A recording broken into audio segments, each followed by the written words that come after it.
Bonjour à toutes et à tous et bienvenue dans cette nouvelle critique, la critique d'Avengers Endgame, réalisée par les frères Russo, le 22e, si je ne me trompe pas, film du MCU Marvel Cinematic Universe. Alors, dans une première partie, je vais vous donner mon ressenti global sur ce film, et dans une deuxième partie, je spoilerai totalement. Donc pour l'instant, c'est bon, vous pouvez rester avec moi. Alors, je ne vais pas faire traîner le suspense plus longtemps. Qu'est-ce que j'ai pensé de cet ultime film Avengers ?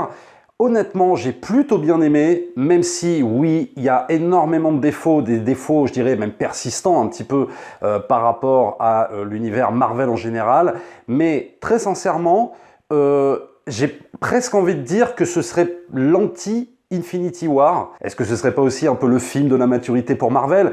Mais j'ai envie de dire, il était temps, au bout de 21 films ou 22 films. En tout cas, sur la base d'un ressenti personnel, il est clair que j'ai réellement préféré Endgame à celui d'avant, à Infinity War, et même aux deux précédents Avengers, réalisés par Joss Whedon. Ce qui est plutôt intéressant à noter avec ce Avengers Endgame, c'est que pour moi, il y a trois parties distinctes. Il y a une première partie, une entrée en matière, une réintroduction des enjeux qui, pour moi, était plutôt plaisante, assez bien menée, voire parfois assez bien écrite, même si, oui, il y a toujours ces blagues qui vont désamorcer certaines situations dramatiques, mais je trouve assez étrangement un peu moins qu'à l'accoutumée. De toute façon, moi j'ai toujours trouvé que dans les dernières productions Marvel, il y avait un peu moins de blagues. Alors oui, il y en a, effectivement, mais là, ils ont su un peu mieux doser. Alors, il y en aura toujours, bien sûr, mais un peu moins. Alors, il y a cette deuxième partie qui, à mon sens, moins bonne, où ça constitue pour moi un réel ventre mou dans le film, parce qu'il faut quand même pas oublier que le film dure 3 heures, et que malheureusement cette partie pour moi elle est assez mal articulée d'un point de vue narratif. Je ne peux pas en dire plus parce que je ne peux pas spoiler, vous verrez dans la partie spoiler, mais c'est un peu dommage, cette partie qui, moi personnellement, par rapport à la thématique engagée, aurait pu me faire kiffer à mort, malheureusement c'est une partie que moi j'ai beaucoup moins aimée, et vient la troisième partie totalement dantesque, totalement dingue, qui à mon sens ne dure pas assez longtemps, mais même pour un non-fan de Marvel comme moi, j'avoue que j'ai eu des petits frissons. Faut être honnête, à un moment donné, c'est vrai que cette troisième partie est totalement réussie. Alors voilà à peu près sur mon ressenti général, c'est vrai que le film peut souffrir d'un problème de rythme, et ça, je le conçois totalement. C'est très long, alors peut-être aussi parce que ça se veut crépusculaire, que ça en devient presque mature, mais c'est vrai que s'il n'y avait pas tous les défauts que je vais énumérer aussi en partie spoiler, ça aurait pu être clairement pour moi peut-être un des meilleurs films du MCU. Alors par contre, ceux qui ont adoré Infinity War, et c'est vrai que moi je ne fais pas partie du tout des gens qui ont aimé Infinity War, je peux concevoir le fait que Endgame les laisse un peu froids. C'est possible aussi, à moins d'être un gros fan, ou alors d'admettre où le film veut aller, et surtout la tonalité, accepter la tonalité du film. Et j'ai pas l'impression que le fan de la première heure peut aimer, mis à part évidemment les nombreux clins d'œil et les nombreux délires de fanservice. Alors avant de passer à la partie spoiler, n'oubliez pas de vous abonner à la chaîne, de commenter bien évidemment, lâchez aussi les pouces bleus. Vous pouvez aussi vous rendre sur le lien Tipeee, sur le lien Utip pour soutenir la chaîne, c'est toujours très important. Maintenant, on passe à la partie spoiler. 3, 2, 1... Alors moi, le truc que je trouve assez malin finalement avec ces histoires d'Avengers qu'on ne voit plus, c'est-à-dire Doctor Strange, etc., enfin tous ceux, Black Panther, tous ceux qui sont morts finalement dans Infinity War, Spider-Man et tout ça, il y a un truc assez malin, c'est que on ne va pas nous les montrer pendant, allez, 2h20, voire peut-être 2h30 de film. Ils ne sont pas là. On les évoque, bien évidemment, mais ils ne sont pas là. Et finalement, pourquoi je dis que c'est assez malin? Parce que à la sortie d'Infinity War, le fait que tous ces Avengers, tous ces super-héros meurent, moi j'étais sorti en me disant bon ça va, ils vont pas nous la faire quoi, on sait très bien qu'ils vont revenir dans le prochain et que de toute façon le mec qui joue Spider-Man il a signé un contrat, il va sortir un autre film Spider-Man l'année d'après, etc., etc.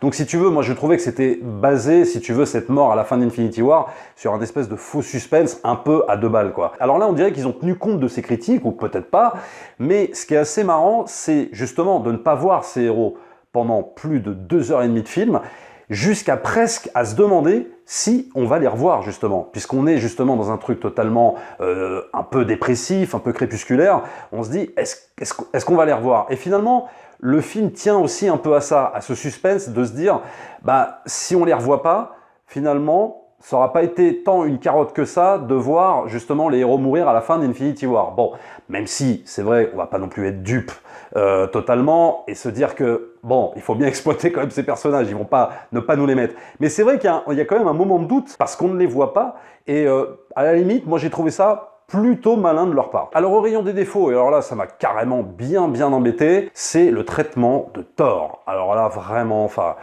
J'ai trouvé ça à la limite du lamentable, c'est-à-dire que voilà, Thor, on nous le montre, complètement bourré, alcoolique, en train de faire le bouffon et tout ça. Pendant, allez, les 3/4 du film. Il n'y a qu'à la fin, lors de la bataille épique, où là, il se réveille et d'un seul coup, il utilise ses pouvoirs et tout ça. Sinon, c'est quand même le bouffon de service, Thor, dans ce film. Surtout dans ce film. Mais j'ai envie de dire en même temps, c'est normal, vu que Marvel aime bien aussi démystifier ses héros, notamment dans Thor Ragnarok, et bah forcément on en vient à une impasse, donc finalement mettre Thor en mode bouffon, un peu plus quand même que dans Thor Ragnarok, mais quand même on suit cette lignée, donc forcément on ne pouvait pas s'attendre à autre chose par rapport à ce personnage.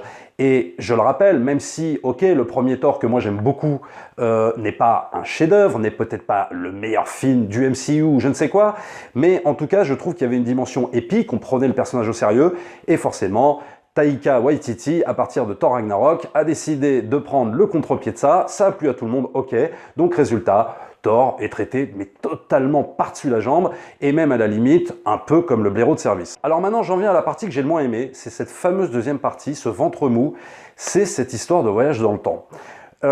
C'est une idée que moi j'aime beaucoup et moi je suis très client des histoires de voyage dans le temps, j'adore ça. Et je me suis dit, ah bah Léon, s'il y a cette partie-là, je vais me régaler pendant toute cette partie, quoi.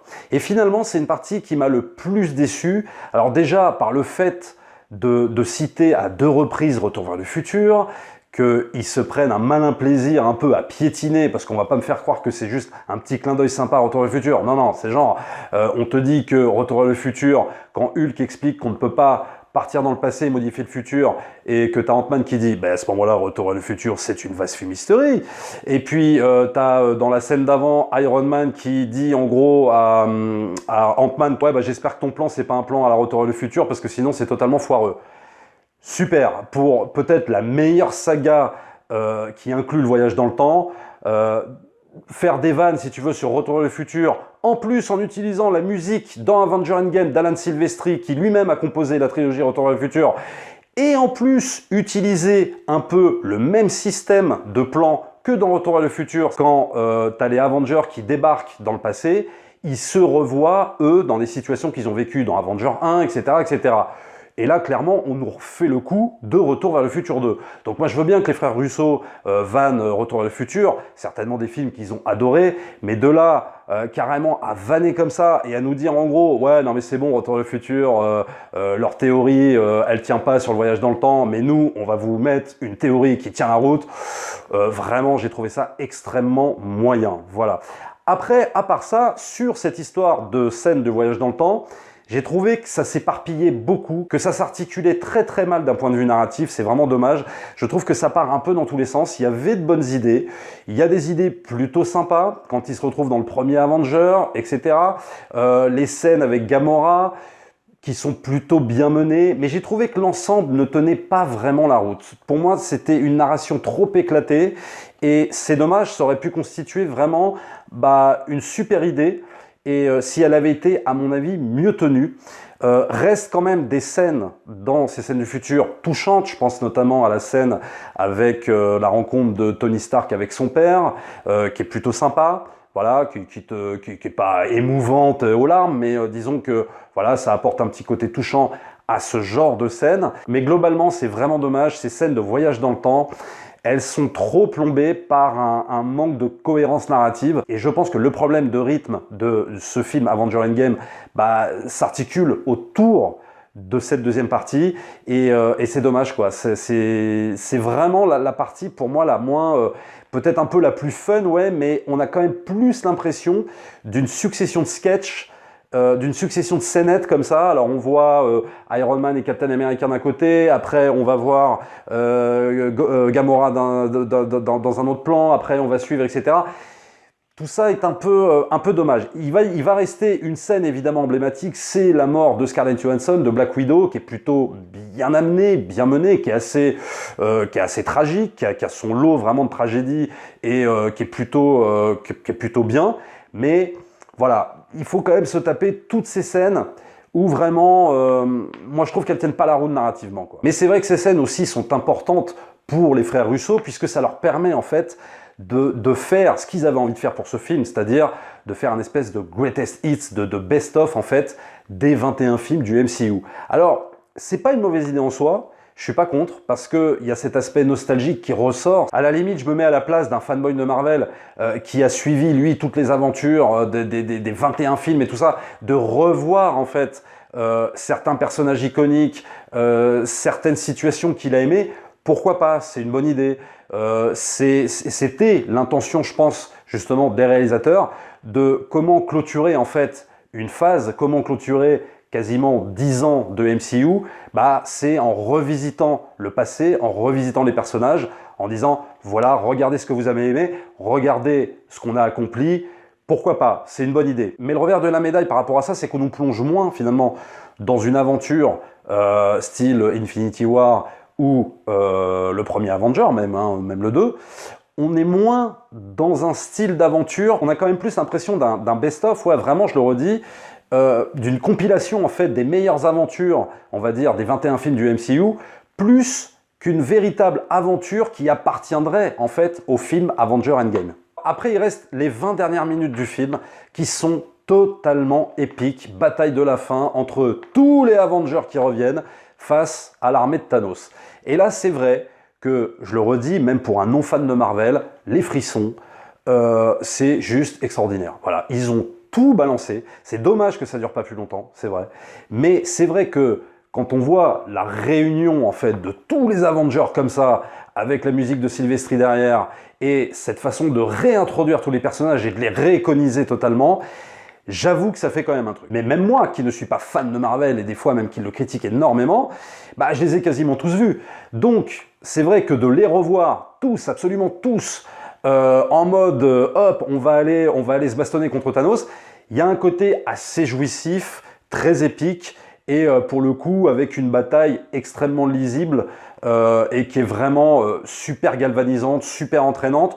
Donc je dirais que ces 20 dernières minutes, vraiment, elles sont archi réussies. Et évidemment, après, on en vient à la mort du personnage iconique des Avengers, donc Iron Man.